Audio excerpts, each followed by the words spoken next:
Continuamos en señal informativa. El doctor Antonio Gómez Reina ya está en la línea telefónica con su colaboración de esta mañana. Doctor, muy buenos días, qué gusto saludarlo. Igualmente, Sonia, buenos días. Hoy vamos a recordar a Henry Moissan. Nació el 28 de septiembre de 1852 en París, Francia, y murió el 20 de febrero de 1907 en París. Estudió en el College de Meaux, así como en el Instituto de Agronomía y también en el Instituto de Toxicología de París. En 1874 obtuvo el grado de licenciatura y para el año de 1880 su grado de doctor con la tesis sobre el cianógeno y sus reacciones para formar cianuro. Trabajó en el Museo de Historia Natural de París y en los laboratorios de Edmond Freny, un hombre del famoso químico francés que descubrió en 1845 una sal que es un fuerte agente oxidante que hoy lleva su nombre. Henry Moissan también se desarrolló como profesor de la Escuela de Farmacia en 1879. Impartió química y toxicología en 1886. Y para el año de 1900 fue profesor de la Universidad de París, impartiendo química en 1891, ingresando a la Academia de Ciencias francesa. En el año de 1886 consiguió aislar un gas amarillento verdoso por el proceso de electrólisis de una solución de fluorhidrato potásico en ácido fluorhídrico anhidro.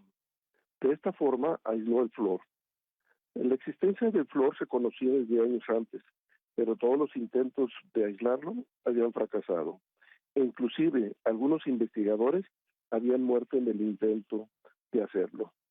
Moissan también diseñó un horno que alcanzaba una temperatura de 4.000 grados centígrados, que le permitiera reducir los minerales de algunos metales, como el uranio, el cromo, wolframio, vanadio, magnesio, titanio y molibdeno. En 1893 presentó su método de preparación de pequeños diamantes artificiales a partir del carbono disuelto en hierro, un método que nunca se pudo realizar. Henry Moissan realizó investigaciones sobre el calcio, que fue descubierto en 1808 por Humphrey Davy, químico que participó en el desarrollo de la electroquímica junto con Alexandre Volta y Michel Faraday. Moissan consiguió una pureza del 99% por electrólisis del iodo de calcio. En 1906, Henry Moissan fue galardonado como el Premio Nobel de Química por su experimento sobre el aislamiento del flúor. Y al hablar del flúor, sabemos que se encuentra presente en las estructuras geológicas y que el agua, al estar en contacto con estas, que contienen grandes cantidades de flúor, lo disuelven, generando una concentración en el agua de flúor. Estas aguas las usamos en las actividades económicas, que en muchos de los casos predominan en la agricultura, ganadería y procesos industriales. En otros casos, esta agua contaminada geológicamente con flúor, que se extrae del subsuelo y se utiliza para el consumo humano. Según estudios de los Altos de Jalisco, esta región del nordeste del estado de Jalisco está asentada en parte del cinturón volcánico transmexicano y que se caracteriza por la termalidad de las aguas subterráneas. La población de 20 municipios presenta riesgos por el suministro de agua potable de origen hidrotermal, ya que esas aguas se caracterizan por presencia de elementos químicos potencialmente tóxicos, como lo es el flúor. Según la norma mexicana, permite una concentración máxima de flúor de 1.5 miligramos por litro. Las principales enfermedades por ingestión alta de flúor están la fluorosis dental, fluorosis esquelética, deformación de huesos, fracturas, principalmente de cadera, diversos tipos de cáncer, envejecimiento prematuro, entre otras, y una forma muy sencilla de definirlo es cuando se manchan los dientes. En el caso del cáncer del Programa Nacional de Toxicología de los Estados Unidos, mostró un estudio en donde el exceso de flúor en el agua aumentan tumores óseos en roedores. En los Altos de Jalisco se observó y analizó las fuentes de abastecimiento de la región, así como la ingesta de sal fluorada, ingestión de alimentos con flúor, así como bebidas y dentífricos que contenían flúor. En fin, Algunos pozos, las concentraciones fueron del 17.7, 17.2, 14.9 y así una serie de elementos altamente de concentración de flora en estas aguas. En la investigación, el 49% de los pozos exceden el límite de 1.5 miligramos por litro. En poblaciones donde se han encontrado grandes concentraciones de flora en el agua de pozos en los altos de Jalisco, son Mexticacán, Teocaltiche, Tepatitlán de Morelos, Encarnación de Díaz, Lagos de Moreno, San Juan de los Lagos y Valle de Guadalupe, entre otros.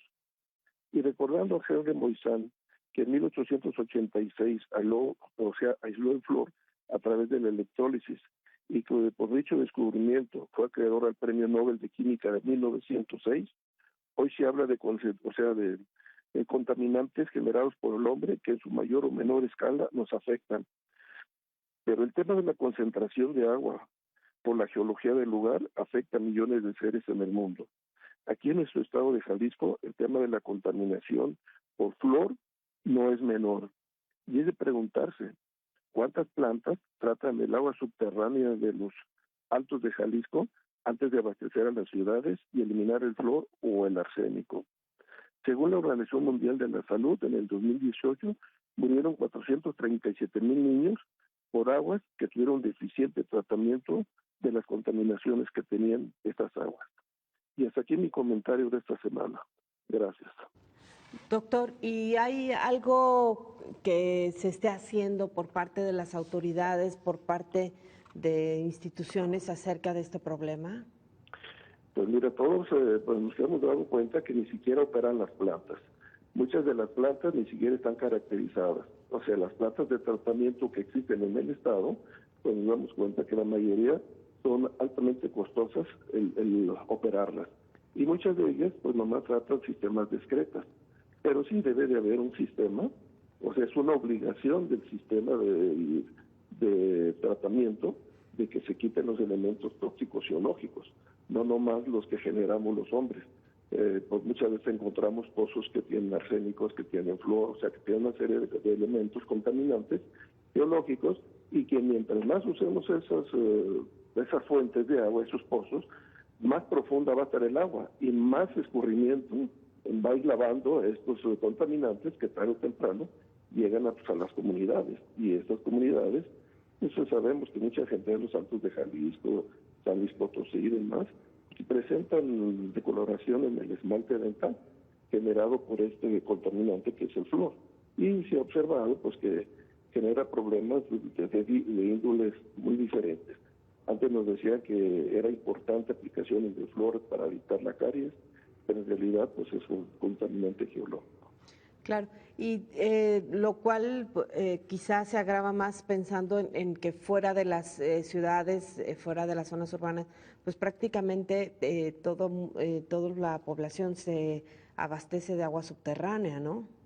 Sí, y el punto importante, Sonia, es que si nosotros analizamos que estamos en una zona 100% volcánica y la gran presencia del flúor se presenta principalmente en aguas termales, pues hay que pensar aquí alrededor de la ciudad, o un ejemplo, si vamos hacia el sur, vamos a encontrar muchos balnearios de aguas termales, si vemos hacia el poniente también, si vemos al oriente también, o sea, hacia el sur también, o sea, en todas partes tenemos lo que nosotros llamamos balnearios de aguas termales. Quiere decir que estamos en una zona volcánica y estos sistemas geológicos volcánicos pues generan este tipo de contaminantes.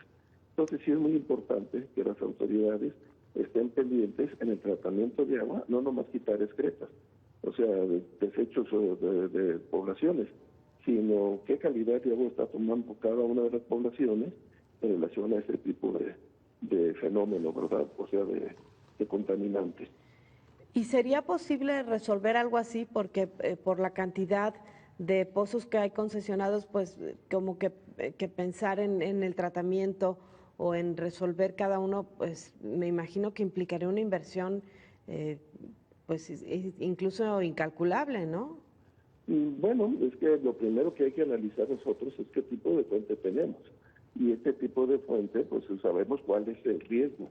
Si lo utilizamos para consumo humano, pues la Organización Mundial de la Salud lo establece y lo señala perfectamente, es 1.5 gramos por litro. Y si tú tienes poblaciones que tienen 17%, imagínate lo que sucede. Y este problema pues no nomás es de México, también lo vemos en África, pero todo el mundo está trabajando por manejar un agua de calidad aceptable.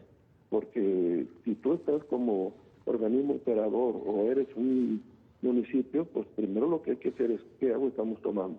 Y lo más importante es que para poder saber esto, yo creo que uno de los puntos básicos es que haya una auditoría externa que no pertenezca a Estado, para que simple y sencillamente sepa cómo se están operando las plantas, qué tipo de plantas son y qué características tienen. Porque muchas veces dice, se va a poner una tratadora y ves biológicos, y no ves elementos químicos como estos, ¿verdad?, que son altamente tóxicos.